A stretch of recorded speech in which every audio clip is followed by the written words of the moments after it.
अध्याय 1 निवेदन।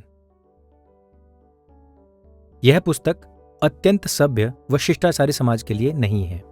यह पुस्तक उन लोगों के लिए भी नहीं है जो इस्लामिक आतंकवाद को हर हाल में सपोर्ट और डिफेंड करते हैं।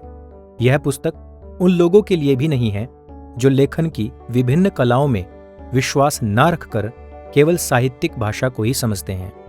यह पुस्तक उन लोगों के लिए भी नहीं है जो लेखन में विशुद्ध हिंदी के आग्रही हैं। हालांकि मेरी हिंदी ईश्वर कृपा से बहुत अच्छी है, लेकिन मैंने यह पुस्तक आम जनमानस के लिए लिखी है, ना कि स्वयं अपने लिए।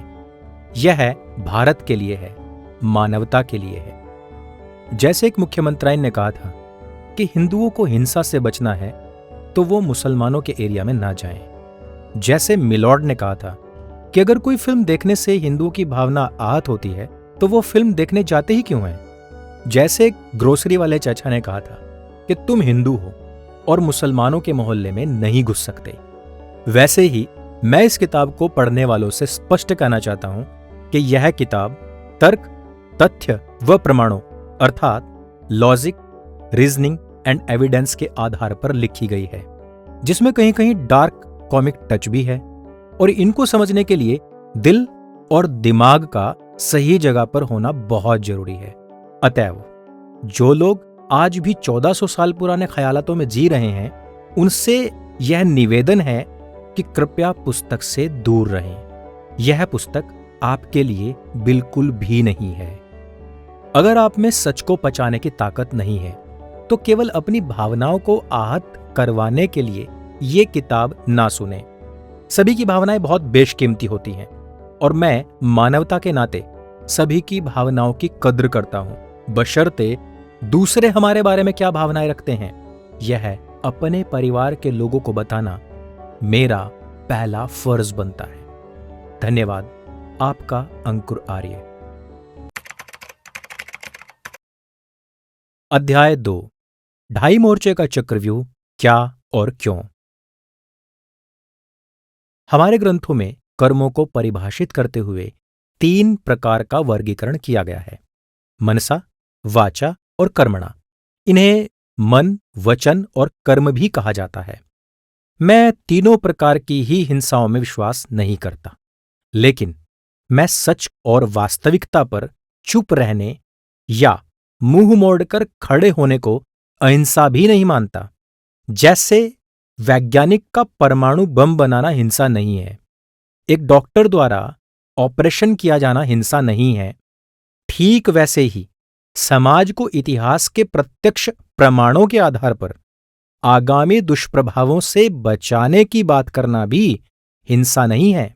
मुझे मेरी गुरुकुलीय शिक्षा प्रणाली में तर्क, तथ्य व प्रमाणों के आधार पर अपना पक्ष रखने की शिक्षा दीक्षा मिली है, तो पूर्व के जीवन से लेखनी में विनोद का अनुभव भी मिला है।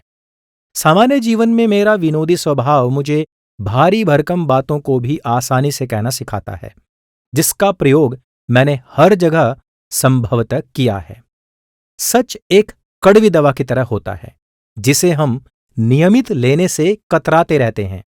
हम जीवन में सब मीठा मीठा ही चाहते हैं, लेकिन ज्यादा मीठा डायबिटीज कर देता है, और तब व्यक्ति जीवन की आशा में कड़वी दवाई भी गट गट पी जाता है। अभी हम सब डायबिटीज की तरफ बढ़ रहे हैं, इसलिए मैंने सोचा कि भविष्य के लिए एक दवाई बनाना बहुत जरूरी है। मैं यह किताब आप सभी को सुना रहा हूं क्योंकि मैं जीवित हूं और जीवन में आगे चलकर क्या होगा कुछ नहीं पता, पर मैं आने वाली नस्लों और फसलों को ऑर्गेनिकली बढ़ते और पनपते देखना चाहता हूं। यह दवा आज शायद नहीं, पर वक्त हाथ से निकलने के बाद सबको पसंद आएगी। हम तो वही लोग हैं ना जो डॉक्टर के पास भी अंतिम क्षणों में जाते हैं, जब डॉक्टर परिजनों से कहता है, आई एम सॉरी, काश कि आप पेशेंट को थोड़ी देर पहले ले आते।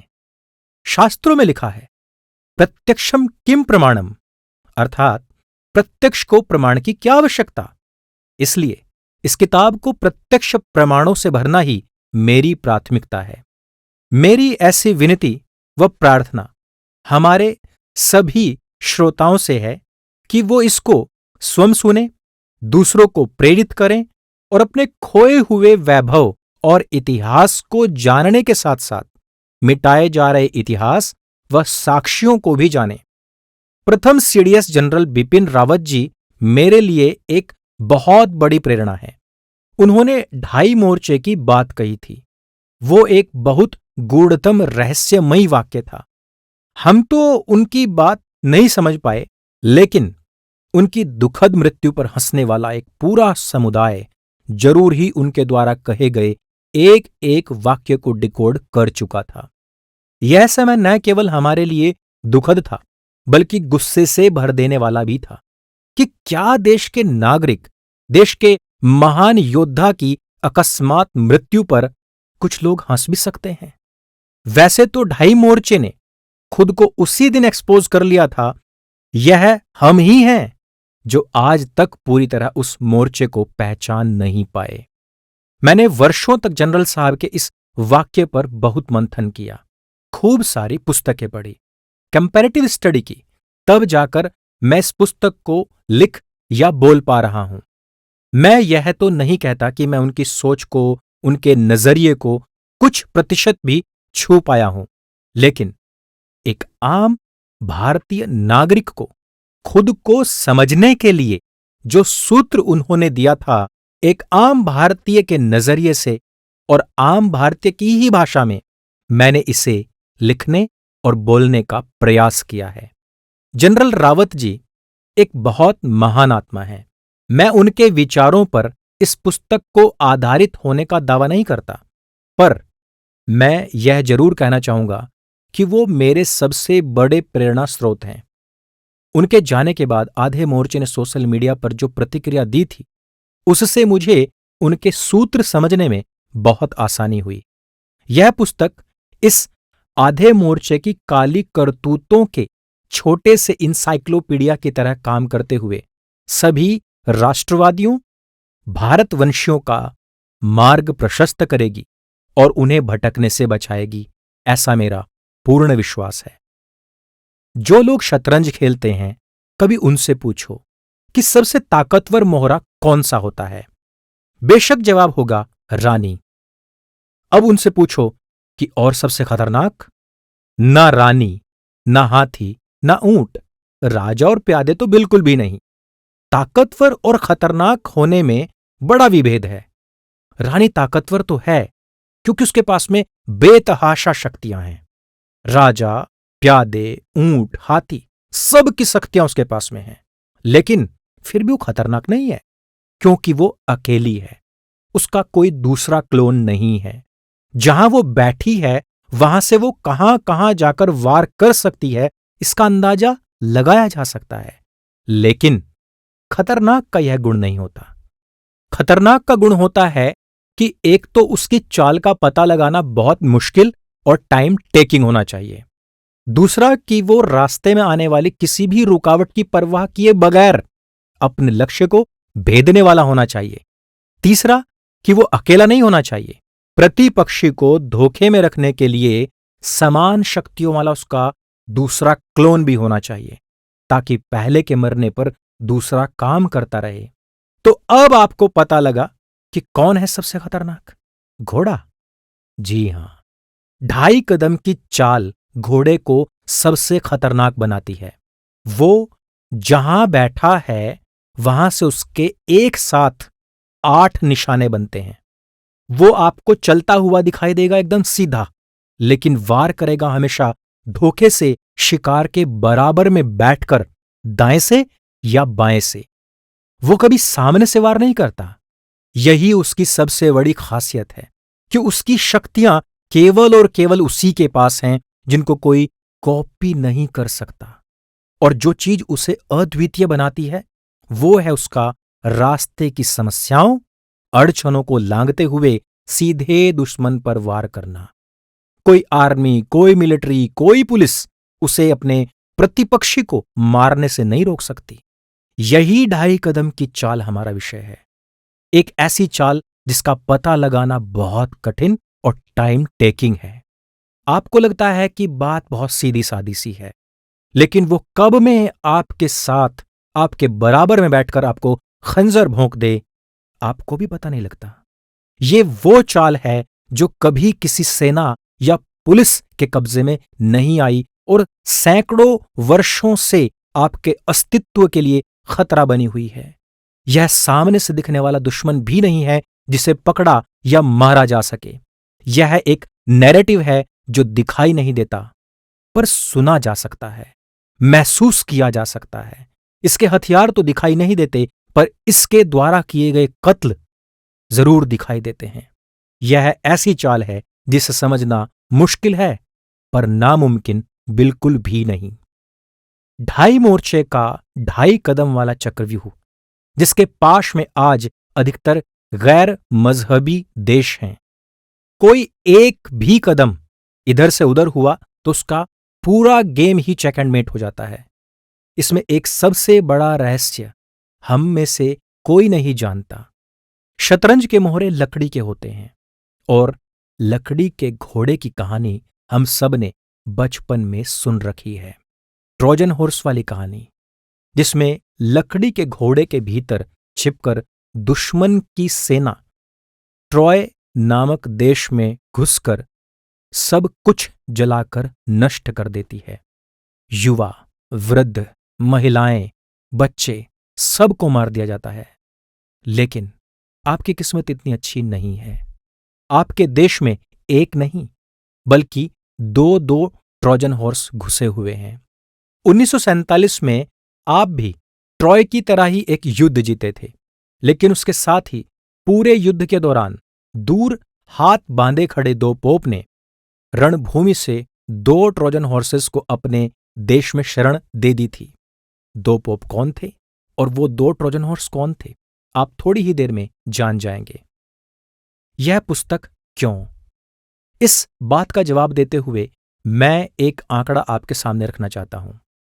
प्रेम दिवस के फैक्ट चेकर्स ने एक बार ट्वीट करके बताया कि एक सर्वे के अनुसार मिस इन्फॉर्मेशन फैलाने में भारत नंबर 1 है। वो लोग ये बात करके अपने लोगों से अगले महीने की 14 लाख रुपए की किस्त लेने का जुगाड़ बना रहे थे। लेकिन हम यह भूल जाते हैं कि इसी प्रकार के फैक्ट चेकर्स ही अक्सर सबसे ज्यादा मिस इन्फॉर्मेशन फैलाकर लोगों को मिसलीड करते हैं। इन्हीं लोगों की छत्रछाया में देश के अंदर सबसे ज्यादा दंगे हुए, हत्याएं हुई, अराजकता फैली। अक्सर जिन खबरों से जनसामान्य पर कोई फर्क नहीं पड़ता, उन खबरों का फैक्ट चेक करके महीने के लाखों रुपए चंदे का जुगाड़ करने वाले लोग असली खबरों को छिपा जाते हैं। आप फेक न्यूज किसे कहेंगे? एक ग्रुप द्वारा खबर फैलाई जाती है कि फलानी जगह पर एक भैंस उड़ रही थी। इसका फैक्ट चेक करके वाहवाही लूटने वाले लोग इसकी आड़ में जो दंगे फैलाते हैं, उन खबरों को देखिए। एनटीसीए, एनआरसी प्रोटेस्ट, इन्हीं फैक्ट चेकर्स का फैलाया हुआ सबसे बड़ा झूठ का परिणाम था। इन कानूनों के द्वारा ना किसी मुसलमान को बाहर निकाला जाना था, ना किसी की नागरिकता पर कोई खतरा था, लेकिन पूरे देश को बंधक बनाकर दर्जनों लोगों की जान ले ली गई, अरबों खरबों का नुकसान हुआ। और इसी बीच जो सांप्रदायिक वैमनस्य बढ़ा, उस पर हम चर्चा आगे भी करेंगे। एंटी हिंदू दंगों में शामिल गुनहगार लोगों को बचाने का सबसे बड़ा काम उन्हीं लोगों की अफवाह ने किया जिनको हम खबरों का पहरेदार मानते हैं। किसान आंदोलन झूठी अफवाहों और खबरों को फैलाकर इन्हीं लोगों ने देश का अप्रत्याशित नुकसान करवाया था। सैकड़ों जाने गई और जो सामाजिक कटुता बढ़ी वो अलग। नुपुर शर्मा ने उकसावे का जवाब जब सामने वाले की किताब का हवाला देते हुए पेश किया, तब इन्हीं फैक्ट चेकर्स ने एक कटा हुआ वीडियो वायरल करके मिसलीडिंग इंफॉर्मेशन फैलाई, जिसके बाद हिंदुओं पर हमले अचानक बढ़ गए और कई बेगुनाह लोगों की जान चली गई। राम मंदिर का फैसला पुरातात्विक विभाग की जांच परख में सुप्रीम कोर्ट द्वारा तर्क, तथ्य व प्रमाणों के आधार पर दिया गया फैसला था। लेकिन एलकेएफसी अर्थात प्रेम दिवस के फैक्ट चेकर्स ने इस पर भी अफवाह फैलाई और आज की तारीख में मुसलमानों ने कहना शुरू कर दिया कि राम मंदिर का फैसला कोर्ट की बेईमानी का परिणाम है। कुख्यात शायर मुनव्वर राणा ने तो यहां तक कह दिया था कि सीजेआई रंडी से भी कम कीमत में बिक गया है। अब आप बताइए कि कौन सी मिस इन्फॉर्मेशन ज्यादा खतरनाक है, भैंस उड़ने वाली या सीएए, एनआरसी या नुपुर शर्मा के खिलाफ फैलाई गई कटुआ वीडियो? आपका उत्तर ही इस पुस्तक का चयन तय करता है। आप सच के साथ हैं या झूठ के, आप धर्म के साथ हैं या अधर्म के। चक्रव्यूह शब्द सुनकर प्रथम दृष्टया आपके मन में किसका चित्र उभरता है? मेरे मन में अभिमन्यु का चित्र उभरता है। जब अभिमन्यु ने चक्रव्यूह तोड़ने की शपथ उठाई थी, उस समय अभिमन्यु की आयु क्या थी? मात्र 16 वर्ष। ठीक इसी आयु में आपके बालक बालिकाएं भी ऐसे ही चक्रव्यूहों में फंसते जा रहे हैं, जिनके विषय में उनको एबीसीडी कुछ भी मालूम नहीं है। अभिमन्यु के साथ एक अच्छी बात यह थी कि उसको 7 में से 6 द्वार तोड़ने का ज्ञान पूर्व में ही हो चुका था। लेकिन हम जिस जनरेशन को आगे देख रहे हैं, वो तोड़ना तो छोड़ो, लगातार इन्हीं में फंसती जा रही है। उसको शत्रु बोध तक नहीं है। इसलिए इस पुस्तक का लिखा जाना हर दृष्टिकोण से अत्यंत आवश्यक बन जाता है। आगे आपको पूरी तरह समझ में आ जाएगा कि इसका नाम ढाई मोर्चे का चक्रव्यूह ही क्यों है और आपका अभिमन्यु किस हालत में है।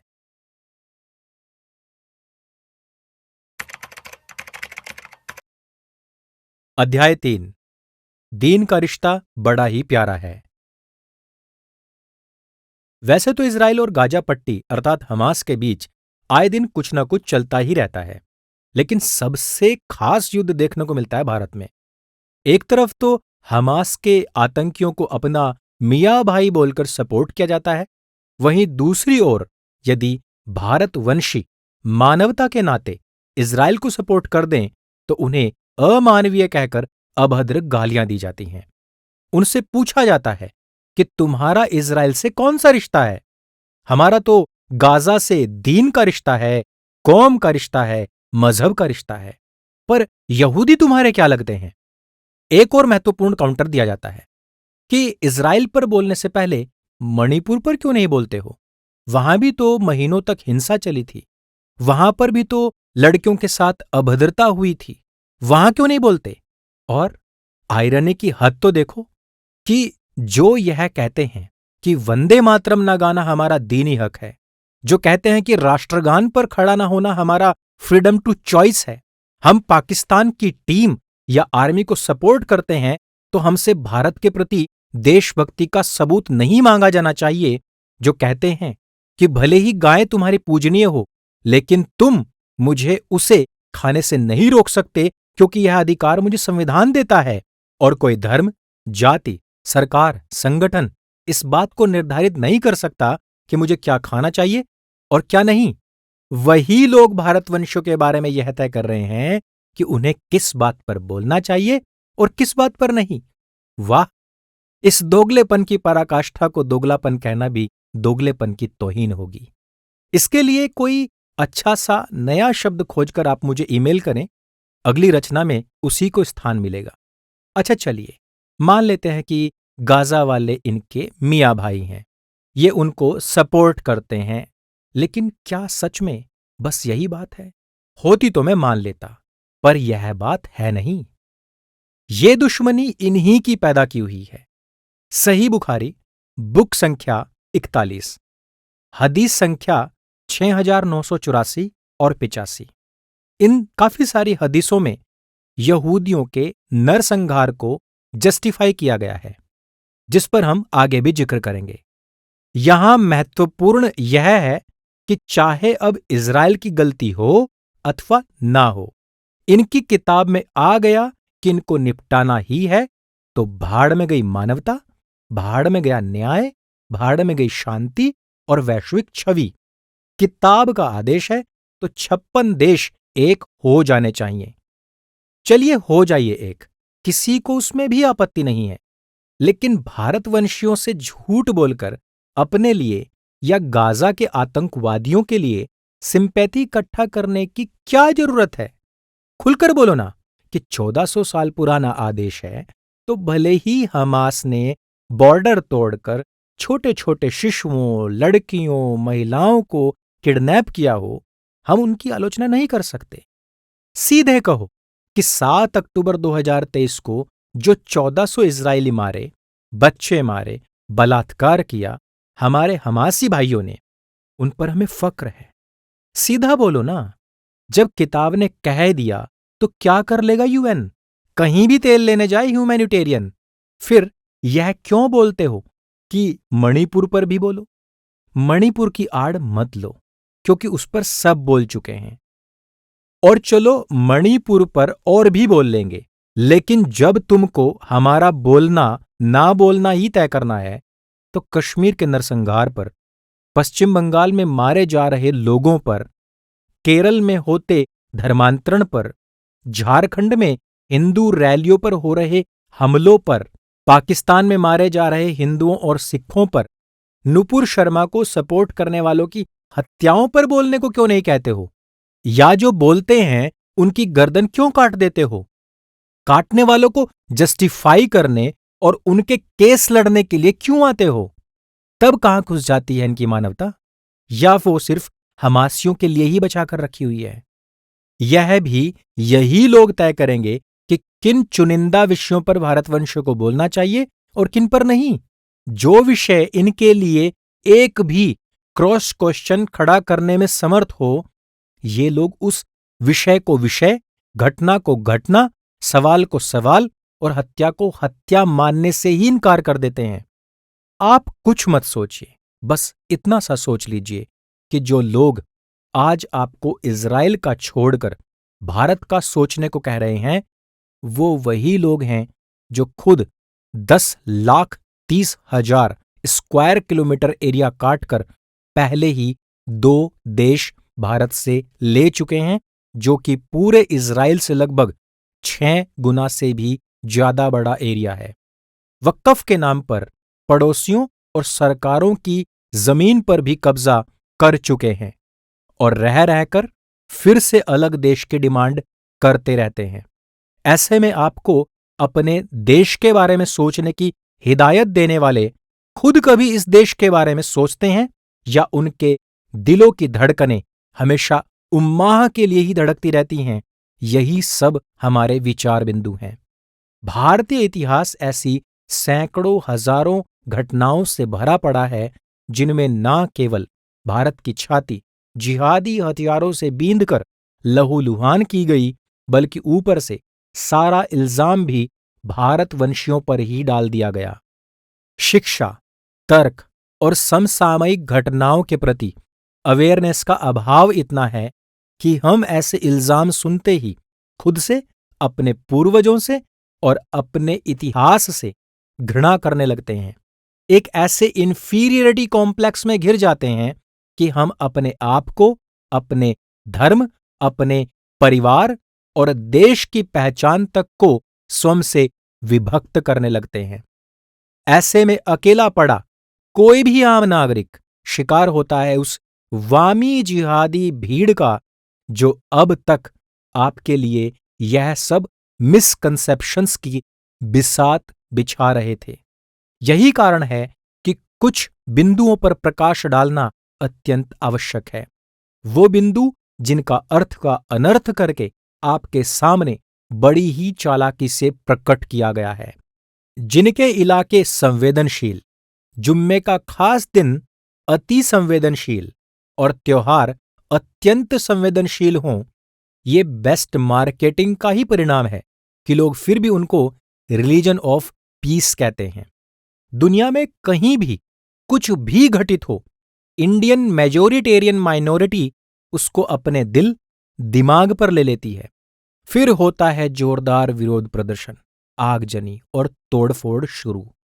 और अगर कोई आस पड़ोस का लड़का एक क्रॉस क्वेश्चन ही कर दे, तो उस पर होता है जानलेवा हमला। इसको सपोर्ट या इन हमलों को कैसे जस्टिफाई किया जाए, या डाइवर्ट किया जाए, ये काम होता है उन मजहबी आलिमों का जो फैक्ट चेकर्स के भेष में अपनी दुकान सजाकर बैठे हैं। भारत का इतिहास इस बात का गवाह है कि इन पर कभी भारत ने पहला हमला नहीं किया, या यूं कहें कि पूरे विश्व का इतिहास इस बात का गवाह है कि इन पर कभी किसी ने पहला हमला नहीं किया।